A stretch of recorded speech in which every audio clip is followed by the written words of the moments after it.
हरे कृष्ण. आपल्या सर्व भक्तांचा आपला हा जो साप्ताहिक 108 महत्वपूर्ण भगवद्गीतेतील श्लोक सत्र आहे, त्या सत्रामधल्या आजच्या 52व्या सत्रामध्ये आपल्या सगळ्यांचं स्वागत आहे. आज आपण ह्या सत्रामध्ये 7व्या अध्यायातील पुढचा अर्थात 19वा श्लोक अध्ययन करायचा प्रयत्न करणार आहोत. त्या श्लोकामध्ये आपल्याला कळणार आहे की अनेक जन्मांनंतर प्राप्त होणारी पूर्ण शरणागती, आणि त्यासोबतच आपल्याला समजेल की वासुदेव सर्वम या ज्ञानाची परिपक्वता आणि दुर्मिळता ही कशी आहे. हरे कृष्ण. बहुनाम जन्मनाम अंते ज्ञानवान माम प्रपद्यते वासुदेव सर्वमिति स महात्मा सुदुर्लभ. बहूनां जन्मनां अन्ते ज्ञानवान् मां प्रपद्यते वासुदेवः सर्वम् इति स महात्मा सुदुर्लभः. बहूनां जन्मनां अन्ते ज्ञानवान् मां प्रपद्यते वासुदेवः सर्वमिति स महात्मा सुदुर्लभः. बहूनां जन्मनाम् अन्ते ज्ञानवान् मां प्रपद्यते वासुदेवः सर्वम् इति सः महात्मा सुदुर्लभः. हरे कृष्ण. बहूनां जन्मनां अन्ते ज्ञानवान् मां प्रपद्यते वासुदेवः सर्वमिति स महात्मा सुदुर्लभः. बहूनां जन्मनाम् अन्ते ज्ञानवान् मां प्रपद्यते वासुदेवः सर्वमिति सः महात्मा सुदुर्लभः. हरे कृष्ण. यस माताजी. हरे कृष्ण प्रभु। बहुनां जन्मनां अन्ते ज्ञानवान् मां प्रपद्यते वासुदेव सर्वं स इति स महात्मा सुदुर्लभम। हरे हरे कृष्ण। कृष्ण. हरे कृष्ण. मंगला माताजी, ज्ञानेश्वर प्रभूची वाचू इच्छिता? हरे कृष्ण. अनुवाद, भाषांतर. अनेकानेक जन्म आणि मृत्यूनंतर ज्याला वास्तविक ज्ञान होते तो मी अस्तित्वातील सर्व गोष्टींच्या कारणांचे परमकारण असल्याचे जाणून मला शरण येतो. असा महात्मा अत्यंत दुर्लभ असतो. तात्पर्य: जगद्गुरु अभयचरणारविंद भक्तिवेदांत स्वामी श्रील प्रभुपादजींच्या द्वारे अनेकानेक जन्मांनंतर भक्तिपूर्ण सेवा किंवा दिव्य अनुष्ठाने करताना जीवाला पुरुषोत्तम श्री भगवान हेच आध्यात्मिक साक्षात्काराचे अंतिम लक्ष्य असल्याचे दिव्य विशुद्ध ज्ञान होऊ शकते, आणि त्या ज्ञानामध्ये तो स्थित होऊ शकतो. आध्यात्मिक साक्षात्काराच्या प्रारंभावस्थेमध्ये मनुष्य जेव्हा भौतिक आसक्तींचा त्याग करण्याचा प्रयत्न करीत असतो तेव्हा निर्विशेषवादाकडे त्याचा थोडासा कल असतो. परंतु जेव्हा तो अधिक प्रगती करतो तेव्हा तो जाणू शकतो की आध्यात्मिक जीवनातही कर्म करणे आवश्यक असते, व हे कर्म म्हणजेच भक्तिपूर्ण सेवा होय. याचा साक्षात्कार झाल्यामुळे तो भगवंतांवर आसक्त होतो आणि त्यांना शरण जातो. अशा वेळी त्याला समजू शकले की भगवान श्रीकृष्णांची कृपा म्हणजेच सर्वस्व आहे. तेच सर्व कारणांचे मूल कारण आहेत, आणि ही प्राकृत सृष्टी त्यांच्यापासून स्वतंत्र नाही. भौतिक जग म्हणजे आध्यात्मिक वैविध्यतेचे विकृत प्रतिबिंब आहे, आणि प्रत्येक गोष्ट भगवान श्रीकृष्णांशी संबंधित आहे. याचा त्याला असा साक्षात्कार होतो. याप्रमाणे तो सर्व गोष्टी वासुदेव किंवा श्रीकृष्णांशी संबंधित पाहतो.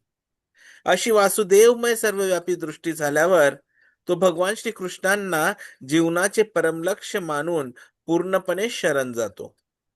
असे शरणागत महात्मे अत्यंत दुर्लभ असतात. या श्लोकाचे विवरण श्वेताश्वतोपनिषदाच्या 3ऱ्या अध्यायातील 14-15व्या श्लोकात अतिसुंदर रीतीने करण्यात आले आहे. तो श्लोक असा आहे: सहस्रशीर्षा पुरुषः सहस्राक्ष सहस्त्रपात् स भूमिं विश्वतः वृत्वा प्रतिष्ठत् दशांगुलम् पुरुष एव इदं सर्वं यत् अभूतं यत् च भव्यम् उत्तम तत्त्वस्य अशानः यत अनेन अतिरोहती.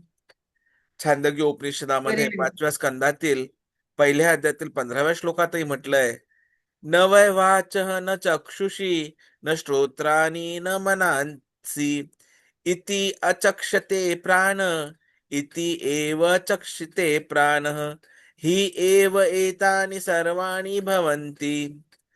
मनुष्याच्या देहामधील बोलण्याची शक्ती, पाहण्याची शक्ती, ऐकण्याची शक्ती किंवा विचार करण्याची शक्ती यापैकी कोणतीही शक्ती प्रधान नाही. जीवन किंवा चेतना हेच सर्व कार्यांचे केंद्रबिंदू आहे. त्याचप्रमाणे श्री वासुदेव किंवा भगवान श्रीकृष्ण हेच सर्व गोष्टींमधील प्रधान तत्व आहे.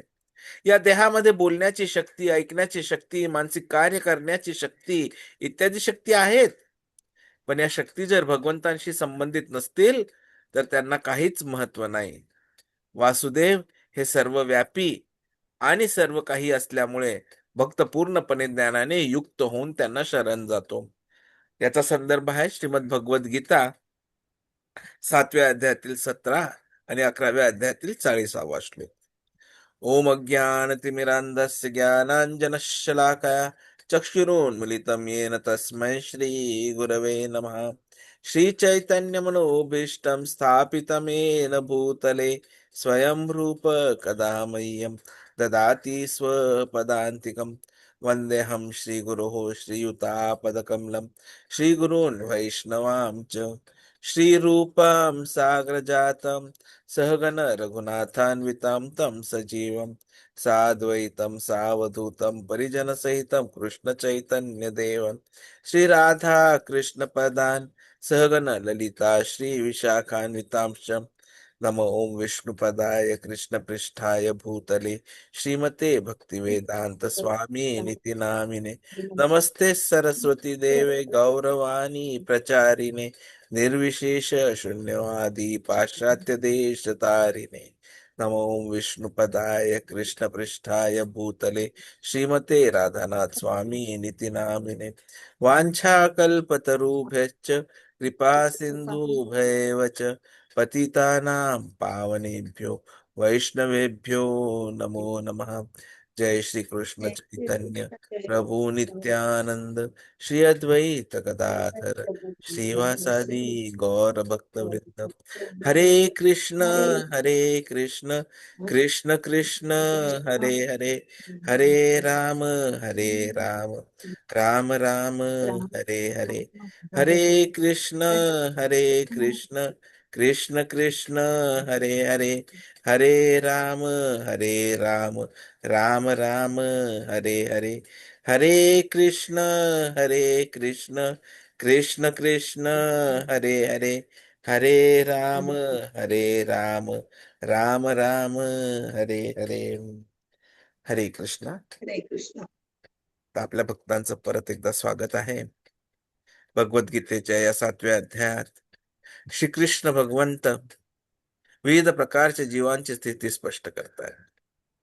जसं आपण पहिल्या श्लोकापासून पाहिलं आहे, ही चर्चा आहे अर्जुन आणि श्रीकृष्णांमध्ये. चर्चा सुरू आहे कुरुक्षेत्रामध्ये, जिथे आता युद्ध होणार आहे आणि अचानक अर्जुन काय म्हणतोय की मी युद्ध करू शकत नाही. तद्विधा मनस्थिती, अत्यंत विव्हळ परिस्थिती, काय करावं काय करू नये ही मानसिकता आणि विव्हळ मन, तशी परिस्थिती जवळजवळ आपल्या सगळ्यांचीच असते. तर त्या परिस्थितीतून भगवंतांनी जसं अर्जुनाला बाहेर काढलं आणि मार्गदर्शन केलं, ती गोष्ट म्हणजे भगवद्गीता. आणि जे मार्गदर्शन श्री कृष्ण अर्जुनाला करतात ते कालातीत आहे. म्हणजे काय, तर ते जे ज्ञान आहे ते कोणत्याही स्थितीमध्ये कोणत्याही परिस्थितीमध्ये कोणालाही उपयोगी ठरू शकतं. आणि म्हणून आजच्या स्थितीमध्ये जरी आपण पाहिलं, आपली स्वतःची स्थिती जरी पाहिली, तर आपणही अनेकदा आपण अर्जुनाच्या स्थितीमध्येच असतो आणि आपल्यालाही कळत नसतं की काय करावं, कसं करावं किंवा काय होतंय ते आपल्यासाठी का होतंय आपल्यासोबतच. तर अशा सर्व मानसिकतेमधनं आपल्याला जर बाहेर पडायचं असेल तर भगवद्गीता सर्वश्रेष्ठ आहे. आणि तिचंच जे 700 श्लोक आहेत त्यापैकी 108 महत्वपूर्ण श्लोक आपण सध्या साप्ताहिकरित्या पाहतोय की दर रविवारी सकाळी 9 वाजता. तर हळूहळू करत करत आपलं हे 52वं सत्र म्हणजे 51वा श्लोक आहे. हाफ सेंचुरी कंप्लीट झाली बा. तर असं करत करत आपण या 7व्या अध्यायापर्यंत पोहोचलोय. आणि याच्यात भगवंत आता जीवांची स्थिती स्पष्ट करतात. जसं आपण पाहिलं 14व्या श्लोकामध्ये की मायेपासून मुक्त होण्यासाठी शरणागती आवश्यक आहे. मग 15व्या श्लोकामध्ये जे शरण येत नाहीत त्यांची माहिती पाहिजे. 4 लोक. मग आपण पाहिलं की जे भजन करतात असे 4 लोक कोणते. मग 16, 17, 18 अशा तिघ श्लोकांमध्ये तेच चर्चा चालू होती. आणि आता आज जो 19वा श्लोक येतोय त्याच्यामध्ये शेवटी पूर्ण शरणागती प्राप्त करतात असे कोण प्रपद्यते. म्हणजे कसं झालंय पा की 16व्या श्लोकामधील भजन हा प्रारंभ आहे आणि 19व्या श्लोकामध्ये त्याची परिपूर्णता ही शरणागती कसं आहे ते आपल्याला कळतं. तर याचा जर आपण श्लोकाचा परत विचार केला तर बहुनाम जन्मना म्हणते म्हणजे काय तर अनेक जन्मांनंतर. म्हणजे परत काय झालं इथे स्पष्ट करण्यात आलं जे आपण दुसऱ्या अध्यायात पाहिलं होतं की मनुष्य काय आहे. म्हणजे मनुष्य काय हा एक जन्म आहे. आपण आत्मा आहोत. आपण शाश्वत आहोत. जसे कपडे बदलतो तसे आपण शरीर बदलतो, जन्म घेत राहतो. तर अशा बहुनाम जन्मना म्हणजे अशा अनेक जन्मानंतर काय होतं. ज्ञानवान. ज्ञानवान म्हणजे काय तर पूर्ण ज्ञान प्राप्त झाल्यावर माम प्रपद्यते. तर असं ज्यांना पूर्ण ज्ञान प्राप्त झालेलं आहे ते माझ्या शरण येतात. म्हणजे काय झालं परिपूर्णता प्रपद्यते. आणि ते का येतात तर ते पुढच्या ओळीमध्ये येत आहे वासुदेव सर्वमिती. वासुदेवच सर्व काही आहे असे जाणणं. स महात्मा सुदुर्लभ. परंतु तिथे आता क्वालिफिकेशन भगवंत देत आहेत की अरे असा महात्मा परंतु काय अत्यंत दुर्मिळ असतो. म्हणजे पहा कसा आध्यात्मिक प्रवास झालाय. भजनाने सुरुवात झाली आणि शरणागतीवर शेवट झाला. लोक भजन करायला सुरुवात करतात. भजनते माम 16व्या श्लोकात पाहिलं होतं ना आपण. आणि 19व्या श्लोकामध्ये आलं प्रपद्यते पूर्ण शरणागती प्राप्त कर. तर हा प्रवास कसा असतो.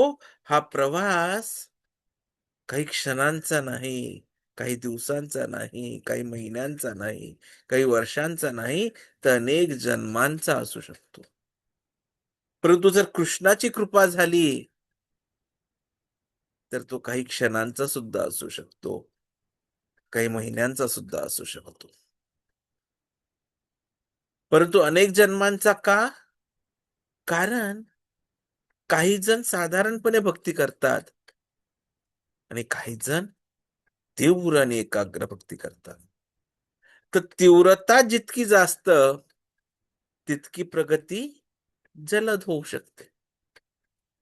परंतु ही तीव्रता जास्त येण्यामागे काय आवश्यक असतं तर भक्ताची कृपा आणि गुरूंची कृपा. कारण की जेव्हा भक्तांची कृपा होते तेव्हा गुरूंची कृपा होते आणि जेव्हा गुरूंची कृपा होते तेव्हा भगवंत स्वतः कृपा करतात. आणि म्हणूनच प्रगती करायची असेल तर भक्तांची कृपा प्राप्त करणं आवश्यक आहे. आणि खरं पाहायला गेलं तर प्रगती कोणाची होते तर सुकृतीनं लोकांची प्रगती होते. जसं आपण 16व्या अध्यायात 4 प्रकार पाहिले होते. आर्त, जिज्ञासू, अर्थार्थी, ज्ञानी. ते सर्व काय आहेत सुकृतीनं आहेत. सुकृती म्हणजे काय तर आध्यात्मिक पुण्य, स्पिरिच्युअल सुकृती. उदाहरण घ्यायचं म्हटलं तर तुळशीला पाणी घालणं, प्रसाद वाटप करणं, प्रसाद देणं, वैष्णवांची सेवा करणं, कृष्णासाठी दान करणं, ग्रंथांचं वितरण करणं.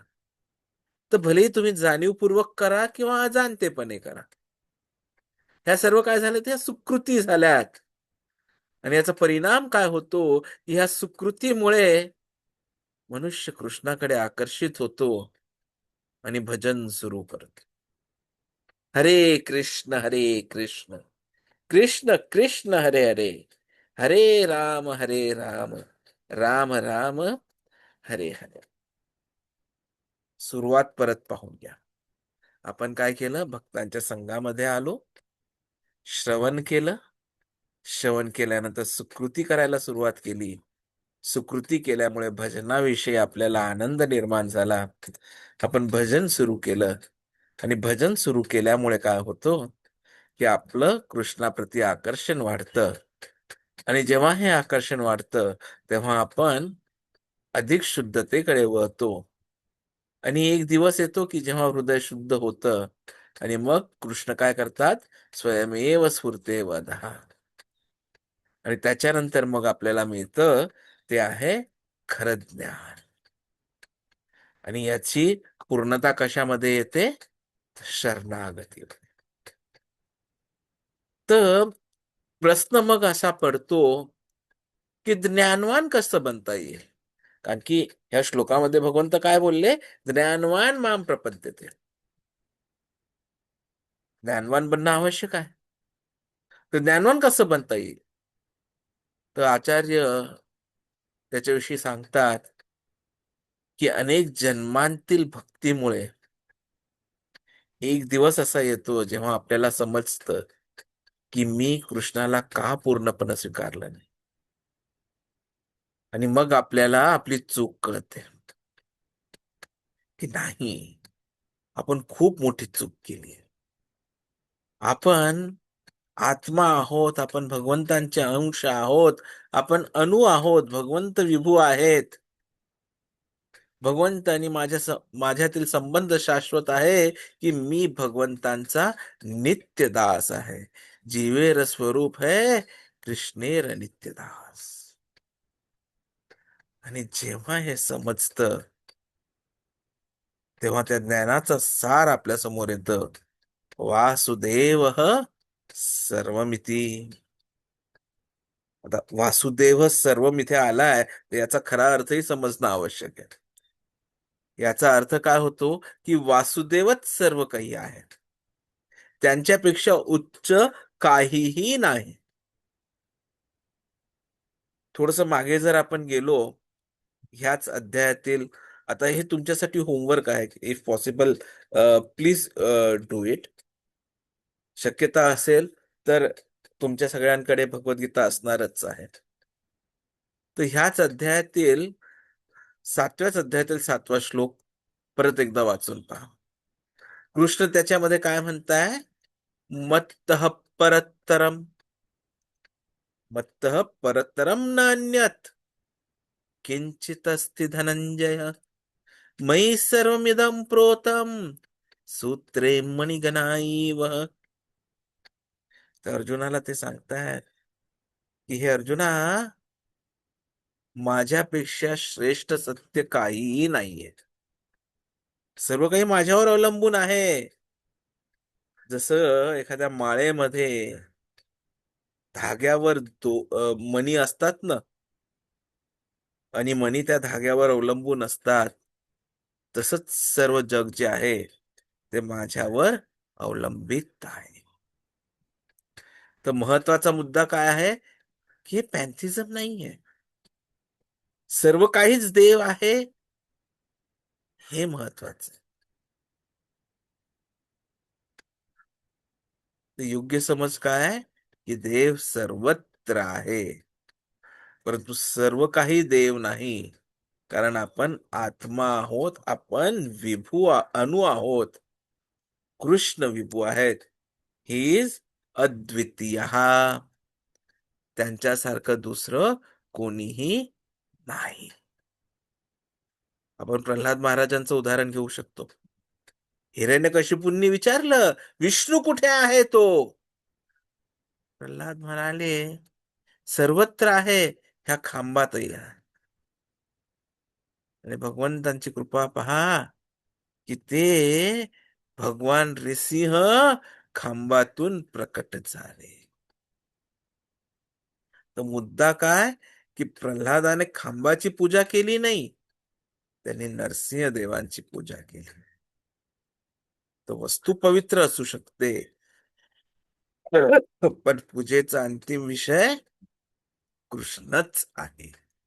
हरे कृष्ण कृष्ण कृष्ण हरे हरे, हरे राम राम राम हरे हरे. आणि असा महात्मा सुदुर्लभ. दुर्मिळ का आहे? दुर्लभ म्हणजे दुर्मिळ, आणि सुदुर्लभ म्हणजे अत्यंत दुर्मिळ. तर कारण काय? तर कारण हे की पूर्ण ज्ञान मिळवणं कठीण आहे, अहंकार सोडणं त्याहून जास्त कठीण, आणि पूर्ण शरणागती करणं अत्यंत कठीण. त्यामुळे असे महात्मे फार क्वचितच मिळतात. आणि उपनिषदांनी सुद्धा ह्या गोष्टीला समर्थन दिलंय. जसं प्रभुपादजी तात्पर्यामध्ये आपण वाचलं, श्वेताश्वेतर उपनिषदातील 3ऱ्या अध्यायातील 14वा आणि 15वा श्लोक उद्धृत करतात. सहस्त्र शीर्षा पुरुष सहस्त्राक्ष सहस्त्रपाद. म्हणजे काय? तर भगवान सर्वत्र व्यापलेले आहेत आणि त्याहूनही अधिक आहेत. किंवा छांदोग्य उपनिषद 5व्या स्कंदातील 1ल्या अध्यायातील 15वा श्लोक, त्याच्यातही काय म्हटलंय, की शरीरात बोलणे, पाहणे, ऐकणे महत्वाचे नाही, प्राण हे केंद्र. तर त्याचप्रमाणे कृष्ण जो आहे ना, भगवान श्री कृष्ण हे सर्व क्रियांचे केंद्रबिंदू आहेत. वासुदेव सर्वत्र आहे, याचं तत्वज्ञानही समजून घ्या. जसं शरीरात डोळे, कान, वाणी आहेत, पण त्यांना शक्ती प्राणातून मिळते, तसंच जगात सर्व काही शक्ती आहेत, पण त्याचा स्रोत काय आहे? वासुदेव आहे. आणि म्हणूनच कृष्णाशिवाय सर्व काही निरर्थक आहे. आणि तेच या श्लोकामध्ये भगवंत अर्जुनाला समजवत आहे, की कसं आपल्याला ज्ञानवान माम प्रपद्यते होतं. परंतु नुसतं ज्ञानावर येऊन थांबून उपयोग नाही, कारण की ज्ञानाच्या पुढचा प्रवासही महत्वाचा. आणि ज्ञानाचा पुढचा प्रवास काय आहे, की त्या प्रपद्यते स्थितीला पोहोचण्यासाठी ज्ञान ते भक्ती हा प्रवास करणंही आवश्यक आहे. कारण की शेवटी अंतिम निष्कर्ष तोच, की ज्ञान शेवटी भक्तीतच नेते. आणि पूर्ण ज्ञान म्हणजे काय? तर वासुदेव सर्व कारणांचे कारण आहेत, सर्व कारण कारणम, आणि त्यांना शरण जाणे आवश्यक आहे. त्यातील प्रगतीचे हे टप्पे आहेत. प्रारंभ कुठून होतं, की भौतिक आसक्ती हळूहळू आपल्याकडनं सुटते, आणि ते सोडण्यासाठी आधी आपण प्रयत्न करतो. मग थोडा निर्गुणवादाचा प्रभावही पडतो, की ओके सर्व काही ब्रह्मन आहे, निर्गुणवाद ही प्रारंभ झाली. मग पुढील टप्पा आपल्याला मिळतो. पुढील टप्पा काय येतो आपला, की आध्यात्मिक क्रिया समजतात, आणि मग आपली भक्ती सुरू होते. आणि मग अंतिम टप्पा येतो, की वासुदेव सर्वत्र आहेत, आणि आपण पूर्ण शरणागती घेतो. तर महत्वाचं तत्व काय आहे, की आध्यात्मिक जीवन म्हणजे क्रियाशील जीवन. It is an active life, शून्यवाद किंवा निष्क्रियता नाही. आणि भौतिक जीवन, भौतिक जग हे जे आहे ते आध्यात्मिक जगाचे विकृत प्रतिबिंब आहे.